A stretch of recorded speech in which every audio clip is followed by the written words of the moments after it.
All right, what's going on, guys? In this video, I'm going to walk you guys through my lessons from growing Leadbird to over 150 plus clients. I think we'll be at over 200 before the end of the year.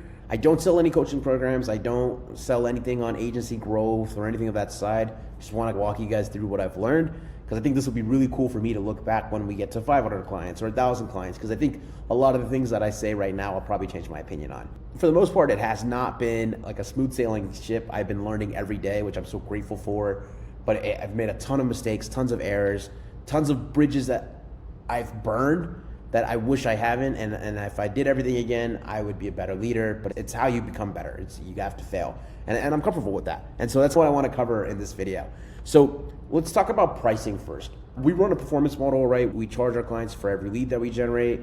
And the thing I want to say about pricing and on performance is that you shouldn't run a performance agency if you can't deliver. If you can't deliver and you're doing everything on performance, you will have a very rocky roller coaster to get to the top.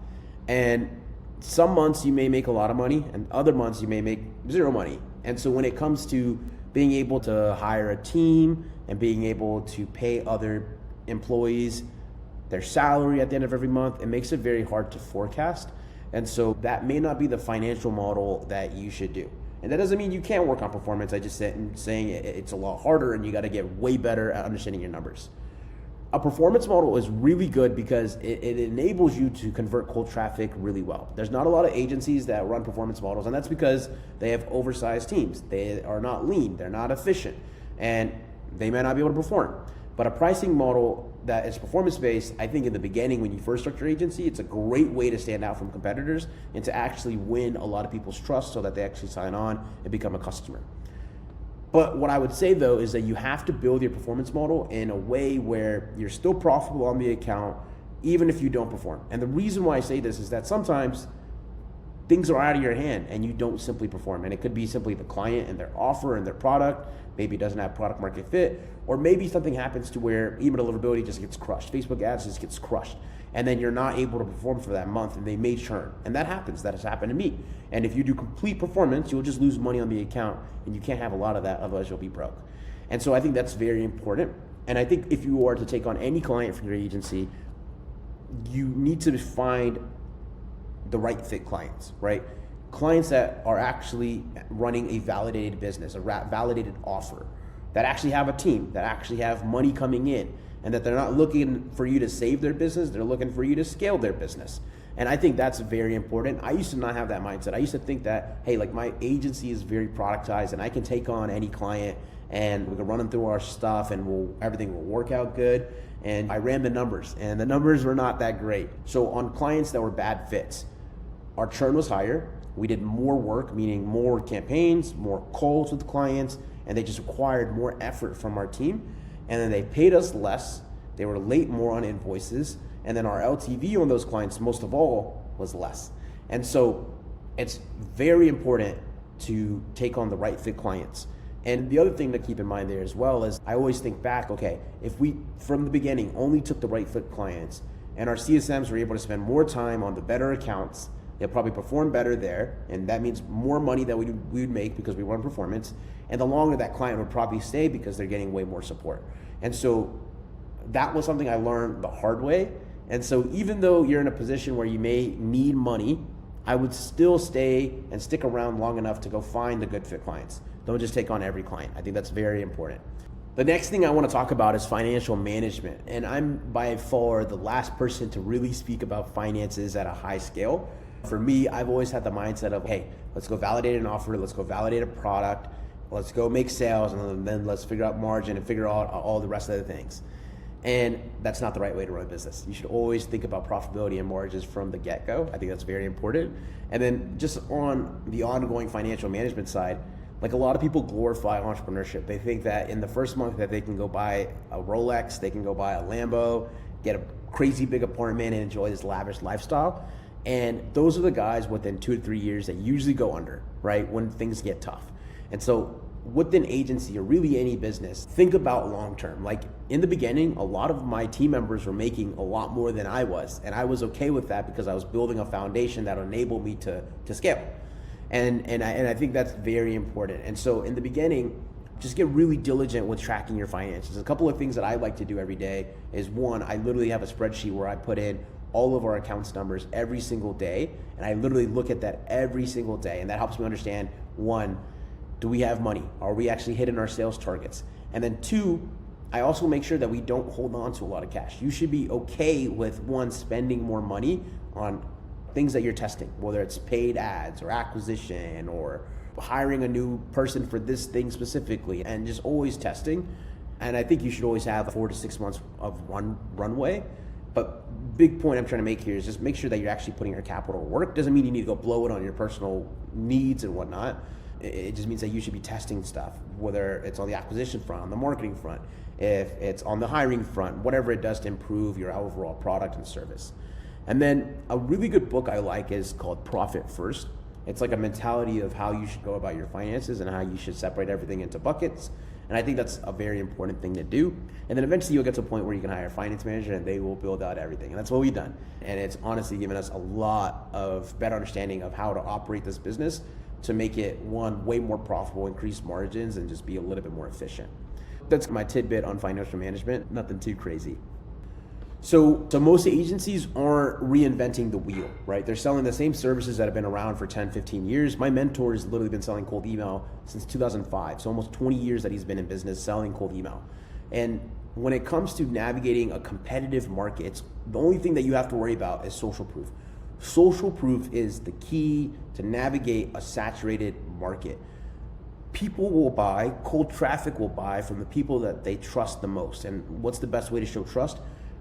Just social proof. And like, I think there's multiple methods of social proof, but the one or the two levers that I would do is, one, client case studies. So like literally getting on video interviews with them and having them talk about how great your service is and the results that you got them. And the second thing is showing the work you're able to do through content on LinkedIn, Twitter, and YouTube. Being able to show that, hey, I was able to create this guy's campaign by doing this cool trick and by pulling data from this and scraping data. Like, that shows competency. And by doing so, a lot of people want to work with you because you're showing something that other agencies aren't showing. And I think that's the best way to navigate a competitive market. That's the main reason why we do LinkedIn, Twitter, and YouTube content, and that we comp our CSMs on being able to get more client video testimonials. The person who gets the most every month gets a bonus. And so we do things like that, so it allows us to navigate a more competitive market. And then when it comes to agencies are a people business. You have to have the right people on your team to be able to scale. In the beginning, we couldn't get past 50 clients because I was like a little nervous to hire. I didn't want our margins to dip. I wanted to just be in my comfort zone. And because of that, I just wasn't able to scale. And when it comes to hiring, we have a whole video on like our hiring process, and I think that's still the hiring process we use to this day. I think it's very important. But I think one thing that's really important and has stood to the test of time is that if you feel like someone is not performing in their first 30 days and in your role, they probably won't perform from day 30 on. Most people go over and beyond in their first 30 days than they do anywhere else in your company, right? And so if they don't perform the first 30 days, like, you should probably let them go. The other thing I would say too is that you enable your employees to do better. And so if you do not have the proper systems in place, the proper training in place, like, you can't expect them to be the best. And so just be quick to let people go, but also enable them to be the best that they possibly can be. The other thing too is that a lot of founders, they do all these things to what I call as like hacks. They will go to some outsourced recruiting firm and get someone that's $3 an hour. And here's the thing, right? There's not a lot of competent people that you will find for $3 an hour. You may get lucky and you may get one person that's incredible and that you get them at that wage. But in the general consensus of hiring a ton of people, what I've learned is that you can't be cheap there. Doesn't mean that you shouldn't negotiate and get a better salary or pitch the person a better salary, but you cannot be cheap there. People will do what's best for them. They do not love your company as much as you love it. And so you have to make sure that your comp is gonna allow them to not only have a normal life, but an above normal average life. That means you give them a at market base or above market base, and then you say, hey, these are the bonuses if you can hit. We'll give you this, and this, and it allows them to make more. Like, you're setting yourself up for success. I think a lot of agency owners, they try to say, hey, I want you to work part-time and then I want to only pay you $500 a month and you have to do all these things and you just have to figure it out. And like by doing stuff like that, because I did that at one point when I first started, you're guaranteed to fail. So from the beginning, be really diligent about who you hire. If they don't perform in the first 30 days, start the hiring process again. Let them go and have the systems and processes to enable them to scale, and then make sure your comp is competitive and is actually allowing them, wherever they are, to live a comfortable life and be able to make above their market.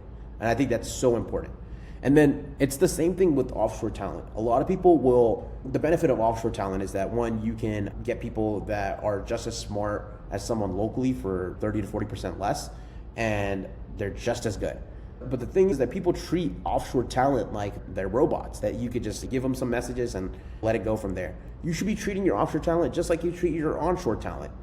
Do the weekly check-ins, invite them to all your calls, give them the same onboarding program. All the things that you would do with your onshore talent, you should be doing with your offshore talent, and treat them like normal human beings. And if you do that, it's going to enable your company to scale because you get to be able to make sure that they're doing great financially, and it's better for you because it doesn't cost as much as an onshore employee typically.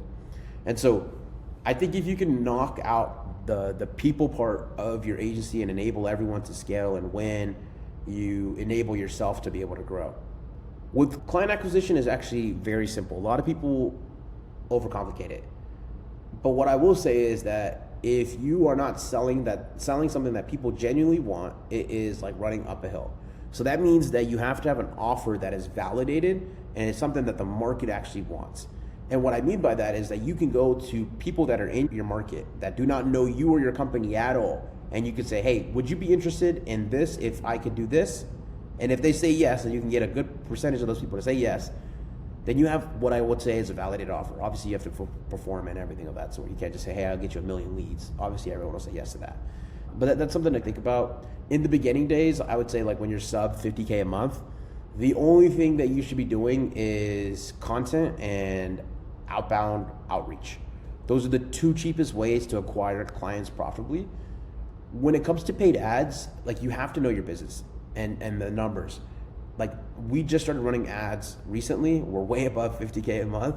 And honestly, we probably should have started a little earlier, but the reason why we started really late is because I didn't know my numbers. And I did not want to run paid ads without knowing my numbers. And by numbers, what is your LTV? Like with your current pricing structure, how long does it take for you to break even or become profitable off of acquiring a client through paid ads? And like being able to know all these numbers, I think is very important. Otherwise, it makes it really hard to scale it profitably. When it comes to retention and client relationships, like you should think of a client coming into your business and being serviced as a product. And so like with your product, what are all the features and how is it laid out and performed? And that's what we did with ours. And that's why you'll see if you go to our website, we have, I think like a 4.9 out of 5 stars on G2. We don't have a single bad review. We'll have over 40 plus videos on our websites of customers raving about our service and our product and the results that we've delivered. And it's not because we're the best lead gen agency in the world. I think we're in the top 0.01%. But it's because of how we built our product in a way, right? Our client experience is second to none. Our onboarding process is amazing. We have a feedback form that pops out after every onboarding call. We've never gotten less than a 4-star out of 5 stars on our onboarding process. And our relationship with clients is great. So let me walk you through some of the stuff that we've implemented that I think you guys can implement. So as soon as we close a client, they're immediately emailed automatically through an automation to fill out an onboarding form. As soon as they fill out the onboarding form, we kick off a ton of automations, but we basically send them an email that introduces them to the CSM. We round robin our CSMs on the back end, and then we get them access to their dashboard so that they can start seeing reports and all that. And then we allow them to book an onboarding call with their CSM. The CSM has the onboarding call. CSM comes on the onboarding call with campaign copy and different things that we're going to test. And then they'll spend the first 30 minutes on the call just going through an onboarding deck, explaining how our entire process works. After the call, we send the client a recap email of everything we just spoke about with the onboarding deck. And then we send a campaign for them to review within 24 hours. And then we launch the campaign on day 14. We send a weekly Loom video personalized to the campaign on the things that we're seeing. They have access to the dashboard and the inboxes for 24/7. review if they want. We also send an end of week report every Friday to their email, just in case they don't log into the platform. And then we try to do a check-in call about every 30 to 45 days. And then we're available via email 24/7, and then we'll get back to them within 24 hours through our SLA. And we do that consistently for over 150 clients. And we built a product and process for that to enable us to do that at scale. And that is something that no other agency can really do at scale. And we figured that out. If you can figure that out, your churn will be a lot lower. Our churn is way lower than the industry average. And then in terms of just like being able to build out your SOPs and stuff, one mistake I made early on is that I used to literally sit there and record SOPs, write out these intense processes, and spend a lot of my time in the early days just simply doing that and nothing else. And that was a mistake. Because when you're growing 0 to 10 clients, 10 to 50 clients, 50 to 100 clients, your processes will be changing left and right. And so in the beginning, it does not make sense to make really in-depth SOPs because they're gonna change within a week, and then you're just wasting time. So in your early days, what I'd recommend is like having your team just be on calls and explaining the process. And then once you've done something, let's say like 50 to 100 times, a process that you've done 50 to 100 times, then make an SOP on it, because that's something that you're probably gonna continue to do forever. But don't make SOPs for this like one tiny situation or this one tiny thing that may change within a week. And then whenever you start to actually get a hold of things, you're at like, let's say 50 clients, things are going good, you're hiring a little bit more, get this software called Trainio. It's basically a software to host your SOPs and processes, but you can also use it to onboard employees and track their progress and all that good stuff. And I think that's something that I really recommend. Literally today, one of our new CSMs that we're onboarding said that he really loves this process because he said it's very cut and dry, a lot of resources to look back into, and he's learning everything from the ground up. And so that's how I would recommend internal processes to be documented and to get better. And then something to touch on again is on retention. Like sometimes your main product that you're selling to a client may not be the best fit for them, and they may want something that is a little bit more bespoke to them. And so usually a lot of clients will churn. You should be very comfortable with getting on call to your clients and just figuring out why they want to churn and being able to build solutions in place to downsell them onto or upsell them onto to mitigate the churn. And so this is different for every agency, but the faster a client wants to churn and the faster you get on a call with the client, you're able to figure out what's the best way to keep them around. Also, a lot of clients want to leave just because their problems haven't been heard. And once they hear your problems and you say, hey, I understand where you're coming from, can you give us another month to fix these things? A lot of times they will stay on board. So don't just accept a churn. Fight to keep the client. That's something that's really important when it comes to retention. And then last thing, as always, your space is always going to be changing. It's always going to get more competitive. There's always new tools and technologies that are going to be rolled out. So spend time every week or every month to just be learning. And if you're not learning new things that are specific to your fulfillment, learn things that are important to your business. Like literally in the last 2 weeks, I've gone through a finance course. I've gone through an SEO course. I've gone through, actually, I think those are the only 2 courses I went through. And then I went through a lead magnet course. I'm learning, I'm constantly reading, and it's only gonna make me better and get my skill sets up so that I could deliver for my team. And that's all my lessons that I can think of from growing the agency. Let me know if you have any questions, comment below if there's anything that you guys want to see specific videos on, and good luck to you guys on growing your agency.